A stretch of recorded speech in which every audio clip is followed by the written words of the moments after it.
Batangas.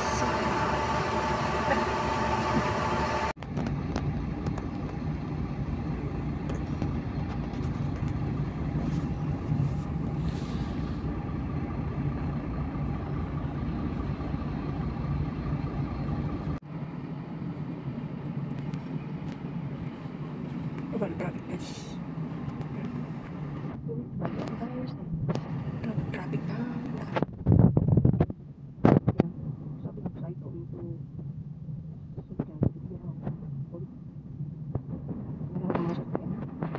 Bus van, truck van. Ayun, traffic sila. Magdabi ang arangkada kami ko Baguio. Sila yan, tambay sila lang.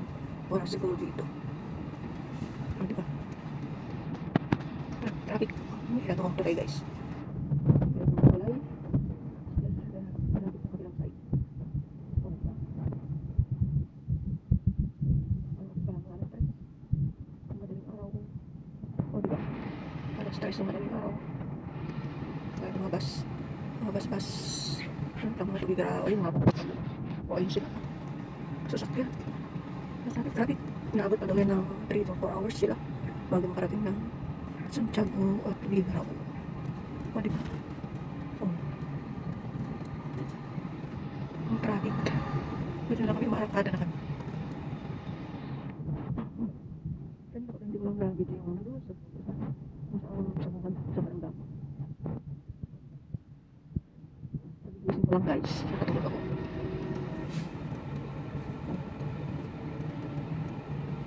O diba? Mga traffic. Malalaking truck. Mga truck van. Mga bus. O, diba? Ayan, tinatambay sila. Tulog-tulog muna pag may time. Habang hinihintay nilang luwag at mag-go ang kanilang side. Kasi kami nakago kami. O, diba? Samahan niyo ko sa aking paglalakbay. Papuntang Baguio. Ayan ang traffic dito. Sabi ng side.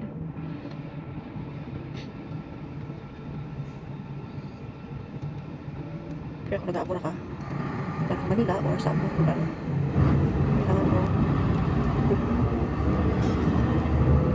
nasan pa kami guys. Narapasan na namin ang Kalasyaw, and then ano na to guys. Sasyan lang kami guys. Kalasyaw minto kami.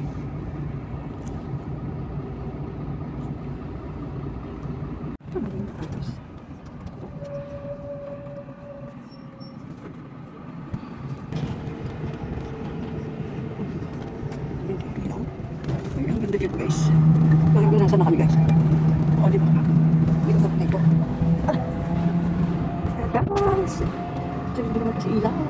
Pinaglag-lag na tabahoy. Pupundok na madadaanan natin guys. At pupuno ang nagigita. Ano? Alipang ba yung nakasulat? O diba guys? Malayo pa yata kami sa Baguio. Malayo pa. Oh, diba guys?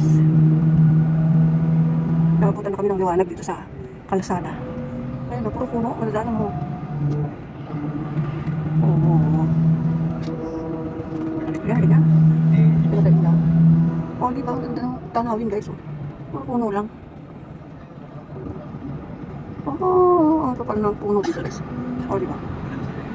Yan ang magiging sa paligid din yung mga dadaanan mo guys. Pero hindi ko alam kung bagyo na to. Ay, nako.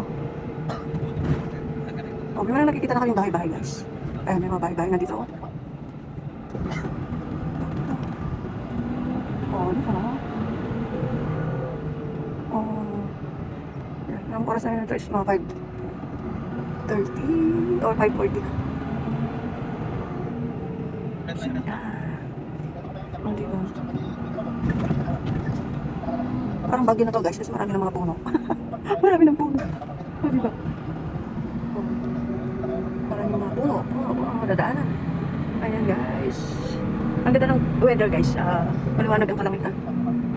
O diba? Pero doon sa kagabi, nung umalis kami kagabi, sobrang lakas ng ulan sa Santiago City hanggang sa Vizcaya. O diba? Pero baka makita ang karatulan akong bagyo na ba ito, ano? O diba?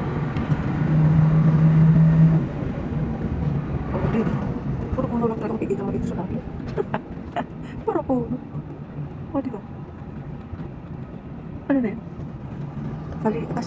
Kasilagan ba yun? Hindi ko nababasa guys. Ang ganda, oo. Ganda ng kwan guys. O, diba? Tataas ang bundok. Oo, diba? Bundok ang makikita mo. Oo, ang ganda rito. Oo, ang ganda ng kwan nila dito guys. Kaya malikot lang talaga kamay ko guys. O, diba? Makalikot. Oo. Diba, ang ganda ng selfie stick ko. Ang ganda ng punto. Malayo pa rin kami sa aming destination natin. O, diba? Sobrang haba ng biyahe guys. Pogo. Cuenca Pogo. Nasa Cuenca Pogo pa lang kami. Nakita ko yung mga panila eh. Police station, nakalagay. Pogo. Pogo ba? Pogo. Ayan. Oh, diba?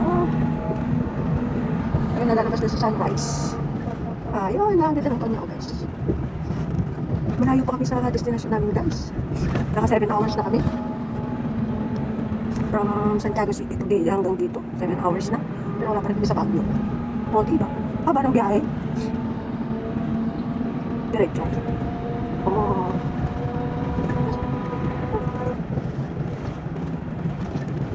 Ang ganda.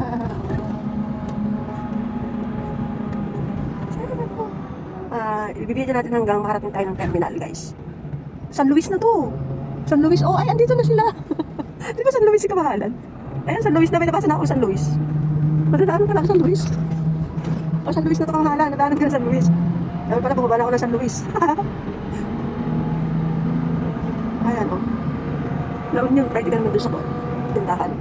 Yan, nadaanan ka na San Luis. Nadaanan. Ayan, nasa cemetery guys. Nadaanan sa cemetery talaga. Ito sinasabi siguro hindi Kamahalan. Cemetery malantang. O, diba?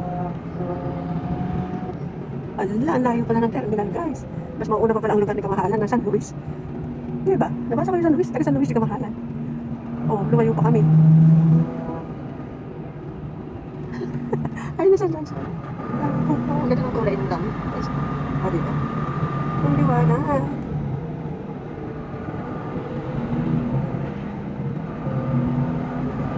Baka iikot lang kami guys. Ulang gabos. Yan, ulang gabo yan. Bus. Minsan ay nasasaktan. O, diba? May basa yan. Papunta siya ng Manila. Yung bus. Dito siguro, malapit na siguro yung terminal nila kasi dumadaan yung mga bus. Gawin to Pasay and Ulang Gabo. O, dito na malapit na. Papababa pa kami. O, diba?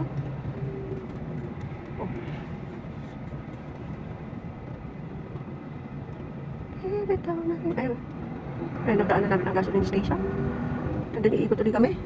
Paikot ng pababa. Pababa yung daan, guys. O, diba? Oh. Malapit na yata kila Impero kung pupunta namin terminal. Mas malayo kilang Mahalan dahil nadaan na namin na San Luis. O, diba? Oh. Ayun na, ang Baguio. Pababa ang kalusada. Tapos pagpabalik na kami sa Santiago is pataas naman ang pataas. Diba? Ayun naman dadaanan ng mga saging. Mga saging. O, diba? Oo. Tagal na, medyo malayo na yung pag-terminal.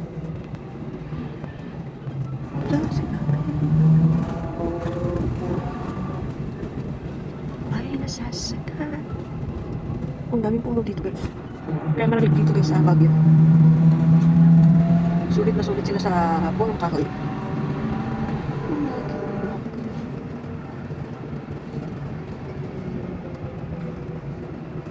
Mga pasahero to, nang pupunta.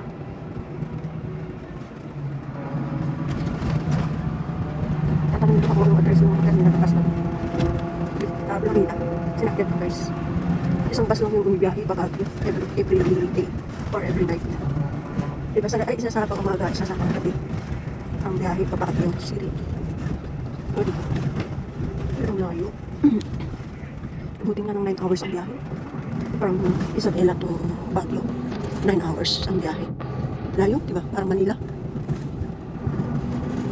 Kaya, matasan kong 7 minutes na ako sa magbibideo guys. Wala pa rin kami sa terminal. O diba ang bilang ng ating camera.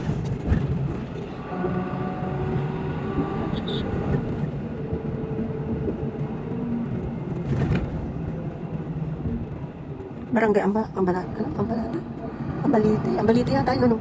Oo, basa ko dun Ambalite. Ay, ang ganda dyan oh. Oo, diba? Tawag din sa amin isa. Ganda. Oo. Guys. Kung baka pupunta ng Cubao yung gas. Ay, dito na yung terminal ng ano. Ano yung terminal ng ano? Sorry, Lord. Ay, wala sila kumain. Nag-stop ako. Sorry, Lord.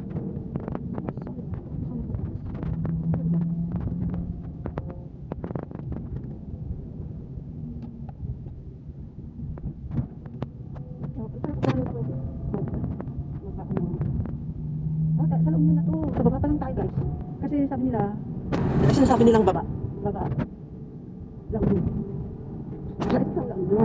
Nasa La Union pa lang kami guys. Wala pa kami sa Baguio. La Union pa lang to. OMG. Hanggang dito na lang guys. Nabasa ko yung La Union pa lang kami. Mamaya ulit guys. God bless you.